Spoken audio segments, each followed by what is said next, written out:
Bonjour à toutes et à tous. Le deuxième tour des élections législatives avait lieu ce dimanche. Aisne, Marne, Ardennes, que faut-il retenir du scrutin dans nos différents départements? Nous avons pu en parler avec Emmanuel Échivard, politologue et enseignant à Sciences Po Reims. Eh bien, dans les trois départements, on voit, comme d'ailleurs au plan national, on voit ces trois blocs qui étaient nés de la présidentielle. Donc ces trois blocs, Rassemblement national, Ensemble et la NUP. Ces trois blocs qui sont présents, alors de façon un peu différente. En gros, on peut dire, dans nos trois départements, il y a une opposition entre la ville et les communes rurales. Les communes rurales qui s'orientent vers un vote RN, et puis les villes qui tantôt vont donner une certaine importance à NUP, tantôt vont sauver les sortants, en particulier de La République En Marche et d'Ensemble.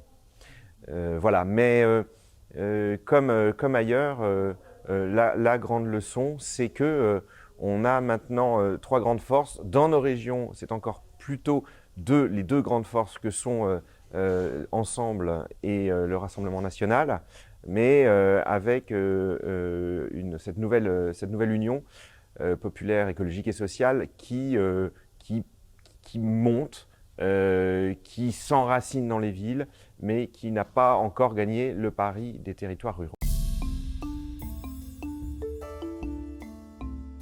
Bon, c'est pas vraiment une surprise en termes électoraux, puisque on s'apercevait bien qu'au soir du premier tour, il n'y avait pas beaucoup de réserves. Mais c'est lorsque vous analysez un peu plus finement les résultats à l'intérieur des circonscriptions. En général, les circonscriptions, elles ont de la ville, de la campagne, des quartiers, du centre-ville, vous voyez. Donc, et c'est là qu'on s'aperçoit que dans certains territoires, et en particulier les territoires urbains, Charleville-Mézières même, Reims, on voit que la NUP commence à progresser par rapport à la situation de la gauche avant la présidentielle.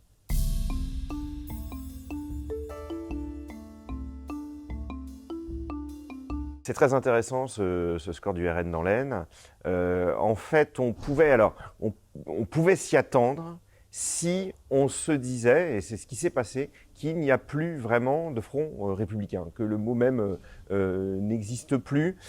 En particulier, ce qui s'est passé dans l'Aisne, c'est une partie non négligeable des électeurs NUP par rejet profond d'Emmanuel Macron, ont préféré voter Rassemblement national.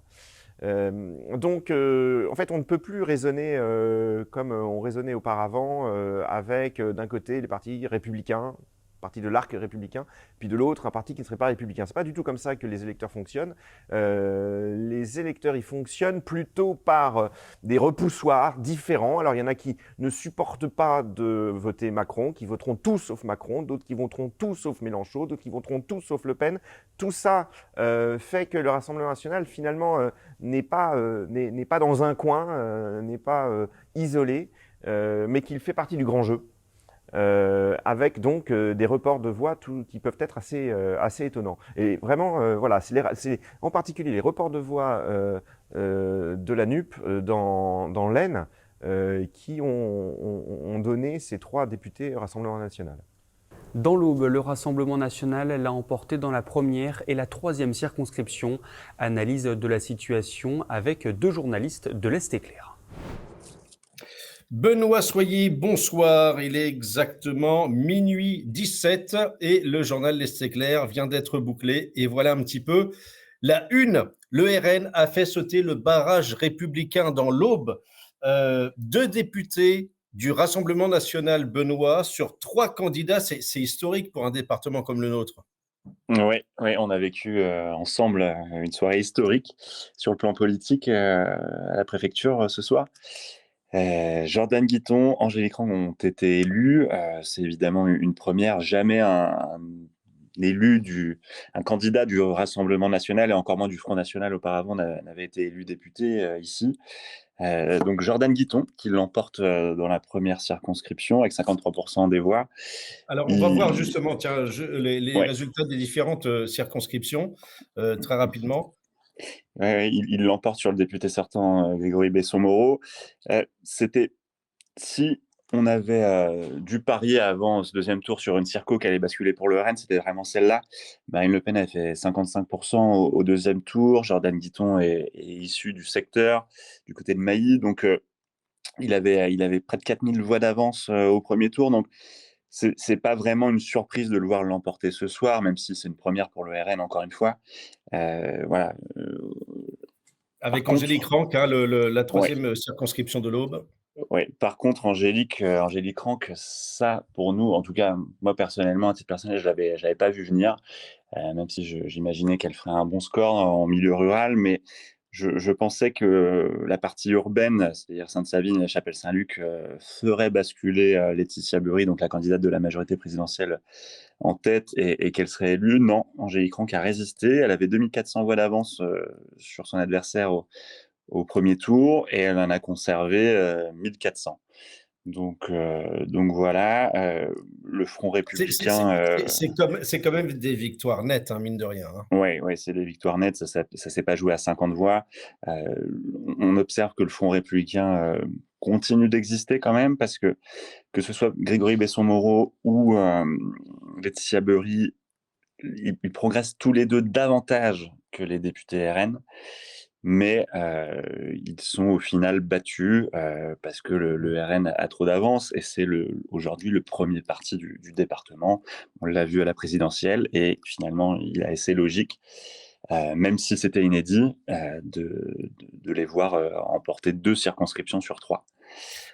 Du coup, c'est un coup dur pour la majorité présidentielle. Je pense qui présentait pour le coup deux candidats pour le deuxième tour, dont Grégory Besson-Moreau qu'on voit à l'image. Et finalement, les deux ont été balayés, quoi. Ouais. Il y a 5 ans, il avait réussi à l'emporter grâce à une triangulaire. Là, en duel, il n'a pas pu exister. Ouais, l'Aube ne comptera plus de députés de la majorité. Alors, ça peut sembler anodin, mais ça ne l'est pas tant que ça pour ce qu'on appelle les grands élus. Je pense notamment à Philippe Prichery, qui est président du département, et qui confiait hier son regret de ne plus avoir un député de la majorité qui puisse lui ouvrir certaines portes de ministère pour faire avancer des dossiers, hein, je le cite. Voilà, on a vu qu'hier, Grégory Besson-Moreau a reconnu sa défaite, mais il avait une petite rancœur contre la droite. Il était amer. Il était amer parce que, si on a bien compris, il porte quand même quelques accusations envers François Baroin qu'on voit justement. Ouais. Au micro de nos confrères et notre collègue là, Clément, voilà, il a clairement expliqué que, je cite, François Baroin avait fait preuve d'irresponsabilité en faisant appel timidement, on va dire, au barrage contre le RN, sans appeler à voter en sa faveur. Et puis, je me souviens que Stéphanie Frankel, qui était la candidate sur la première circonscription battue au premier tour, avait, elle, renvoyé dos à dos le RN et la majorité, en expliquant que Grégory Besson-Moreau avait trahi les Aubois. Donc voilà, ce sont des mots assez forts qui restent entre la gorge de Besson-Moreau. Il n'est pas le seul. Hein. Hier soir, il y a quelques soutiens dans l'entourage. Je pense notamment à Philippe Anneau, qui était un petit peu... à remonter, mais qui gardait ça en travers de la gorge. Une petite rancœur contre François Baroin, voilà. Donc ça va être un feuilleton, un temps 2 qu'on suivra dans les colonnes de l'Est éclair, je pense très, très prochainement. Un petit mot quand même sur Valérie Bazin-Malgras qu'on voit à l'écran, qui sauve son siège de député, hein, pour le coup. Oui, alors c'est vrai qu'hier soir, on ne s'est pas concentré sur sa victoire parce que c'était pas vraiment la nouveauté puisqu'elle est réélue, ça sera son deuxième mandat. Et puis elle est arrivée en tête dimanche dernier, donc face à Évelyne Henry, qui était la candidate du RN. Elle était quand même favorite. Elle a bénéficié d'un bon report de voix, notamment la majorité présidentielle, des électeurs de la majorité présidentielle dont la candidate était éliminée au premier tour, et puis de la gauche. Elle fait son meilleur score, meilleur qu'il y a 5 ans, en 2017, avec 59% des voix. Donc voilà, c'est une victoire nette, sans bavure, même dans le rural où elle résiste au RN, ce qui est quand même à noter. Valérie Bazin-Malgras, elle va commencer à prendre beaucoup de lumière à droite. C'est devenu la nouvelle tête de proue du mouvement. La Nouvelle dernière, égérie, hein, tu disais toi. Hein, ouais, c'est la dernière députée de cette famille politique, en tout cas de la droite encartée. Mmh. Donc voilà, elle prend un peu plus d'importance, et il faudra suivre ça dans les années à venir.